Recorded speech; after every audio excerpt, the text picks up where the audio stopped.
मिश्रा, स्वागत है आपका हमारे चैनल में। आपको बता दें कि सत्यपाल मलिक एक बार फिर मोदी और अदानी मामले को लेकर झूठ फैलाते नजर आ रहे हैं। हाल ही फिलहाल में जिस तरीके से सीबीआई और केंद्रीय जांच एजेंसियों के उनके यहाँ छापेमारी पड़ी, उनके करीबियों के यहाँ भी छापेमारी पड़ी, उसके बाद से सत्यपाल मलिक का एक बार फिर टोन जो है वो बदल चुका है। और एक बार फिर से आपको बता दें कि मोदी अदानी से जुड़ा हुआ मुद्दा, 2019 के लोकसभा चुनाव से जुड़ा हुआ मुद्दा, 2024 के लोकसभा चुनाव से होने वाले लोकसभा चुनाव से जुड़ा हुआ मुद्दे पर जो है वो बात करते हुए नजर आ रहे हैं। अब एक एक करके हम आपको बताएंगे कि आखिर क्या कुछ बयानबाजी जो है सत्यपाल मलिक द्वारा की गई है, क्या कुछ उनके द्वारा कहा गया है। सबसे पहले अदानी को लेकर उन्होंने ये कहा है कि अदानी का जो पैसा है वो सारा पैसा नरेंद्र मोदी का है और इसीलिए वो खामोश है। जी हाँ, बिल्कुल सही सुना आपने। उनका ये कहना है कि अदानी वाले मामले में जो केंद्र सरकार है वो खामोशी रखी हुई है। उन्होंने इसके पीछे का स्पष्ट कारण जो है वो ये है कि अदानी के पीछे जो है सारा पैसा जो लगा है वो नरेंद्र मोदी का। उन्होंने कहा अदानी एक फ्रंट मैन है जो कि 15% 20% शेयर पे काम करता है, जिसे उसका प्रॉफिट मिलता है। उसके पीछे तो नरेंद्र मोदी है जो कि सारे बिजनेस होल्डर जो है बनता जा रहे हैं और दुनिया का सबसे बड़ा बिजनेसमैन भी, बिजनेस के मामले में कई पोस्ट और कई सारी जगहों पर उसका स्वामित्व जो है होता हुआ जा रहा है। सिर्फ यही नहीं, आपको बता दें उनका एक इंटरव्यू भी सोशल मीडिया पर बड़ी तेजी से वायरल हो रहा है, जिसमें वो ये कहते नजर आ रहे हैं कि 2024 में अगर नरेंद्र मोदी को नहीं हटाया गया तो लोकतंत्र खत्म हो जाएगा। जी हाँ, बिल्कुल सही सुना आपने। जम्मू कश्मीर के पूर्व राज्यपाल सत्यपाल मलिक का एक वीडियो सोशल मीडिया पर वायरल हो रहा है, जिसमें वो ये कह रहे हैं कि अगर 2024 में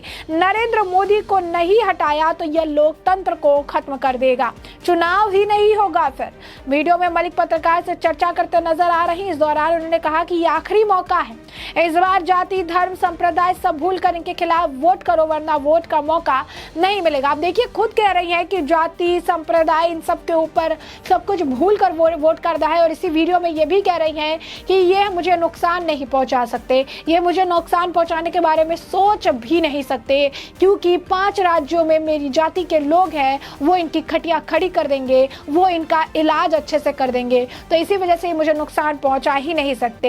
यही नहीं, इस दौरान वीडियो में मलिक ये भी कहते नजर आ रहे हैं कि पंजाब में एक दिन उनकी गाड़ी रुक गई, कई किसान जो है प्रदर्शन कर रहे थे, कहीं कोई हिंसा नहीं थी, उस पर ये कह रहे थे कि मेरी जान बच गई है, मैं बचकर आया हूँ। ये कायर भी हैं। उन्होंने कहा कि 8 मंत्री तो अपने मंत्रालय में जाते भी नहीं है, क्योंकि उनका सारा काम पीएमओ देखता है। प्रधानमंत्री पूर्ण सत्ता चाहते हैं, पुलिया का उद्घाटन भी यही करेंगे, ये चाहकर भी मेरा नुकसान नहीं कर सकते हैं।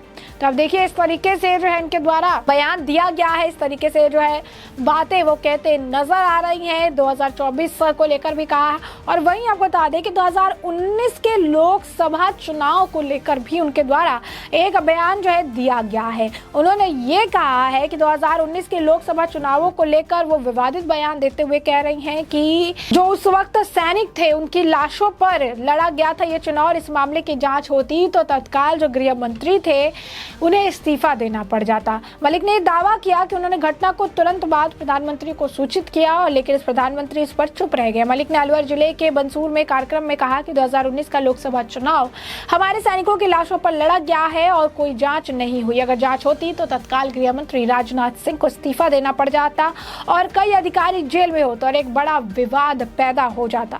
इन लोगों ने, सरकार ने जाँच नहीं कराई। पूर्व राज्यपाल मलिक जम्मू कश्मीर से संबंधित मुद्दे को लेकर मुखर रहे हैं और केंद्र के 3 कानूनों, यानी अब जो निरस्त हो चुके हैं कृषि कानून को लेकर विरोध प्रदर्शन और प्रदर्शनकारी में किसानों का भी समर्थन करते नजर आए हैं।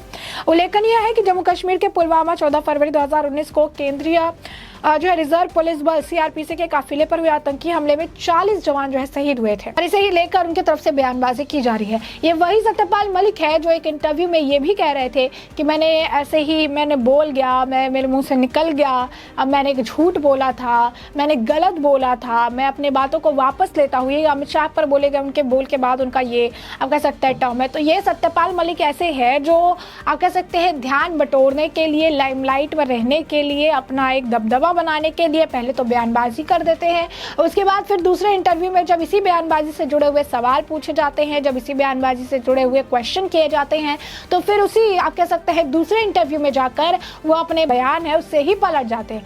दूसरे इंटरव्यू में जाकर वो अपने बयान से पलटी मार देते हैं और ये कहते हैं कि जो है मैंने तो ऐसा बोल दिया था, मेरे मुंह से निकल गया था, मैं अब इसको वापस ले रहा हूँ, मेरे से गलती हो गई है। तो ये जो है सत्यपाल मलिक का आप कह सकते हैं बयानों का सिलसिला है। पहले बयानबाजी करते हैं, फिर एक इंटरव्यू में बयानबाजी करते हैं, दूसरे इंटरव्यू में जाके माफ़ी मांग लेते हैं, दूसरे इंटरव्यू में जाके कहते हैं मैं अपनी बात को वापस ले लेता हूँ। तो सत्यपाल मलिक आपको बता दें कि लंबा कार्यकाल जो है उन्होंने केंद्र सरकार जो है मोदी सरकार के नेतृत्व में लंबा कार्यकाल उन्होंने देखा। गोवा, मेघालय, जो जम्मू कश्मीर के राज्यपाल रहे और इस दौरान जब वे सत्ता में थे इस दौरान उन्होंने एक भी बयानबाजी जो है नहीं की थी सरकार के खिलाफ। जो अब ये कह रही हैं 2019 के बाद 2023 में बता रही हैं, तो लोग ये कह रहे हैं कि जब सत्ता में थे, सत्ता के लुफ्त उठा रहे थे, मजे उठा रहे थे, तब तो इन्हें कोई तकलीफ नहीं थी, कोई परेशानी नहीं थी। लेकिन जैसे ही हाथ से सत्ता निकल गई है तो अब सरकार जो है उस पर निशाना साध रही है, मोदी को गलत बता रही है। कुछ लोग तो ये कह रहे हैं कि ये आदमी अपना जमीर बेच चुका है, ये तो केजरीवाल की बोली बोलता है। बता दें आपको कि अरविंद केजरीवाल भी अदानी को लेकर यही कह रहे थे कि अदानी के पीछे जो है इनकी पार्टी द्वारा भी ये कहा जा रहा था कि इसके पैसे लगे हैं, इसके पैसे लगे हैं, और अब वही भाषा जो है सत्यपाल मलिक द्वारा भी दिया जा रहा है। इसी तरीके की बयानबाजी सत्यपाल मलिक द्वारा भी की जा रही है और स्पष्ट तौर पर अगर आप देखेंगे तो सत्यपाल मलिक एक बार फिर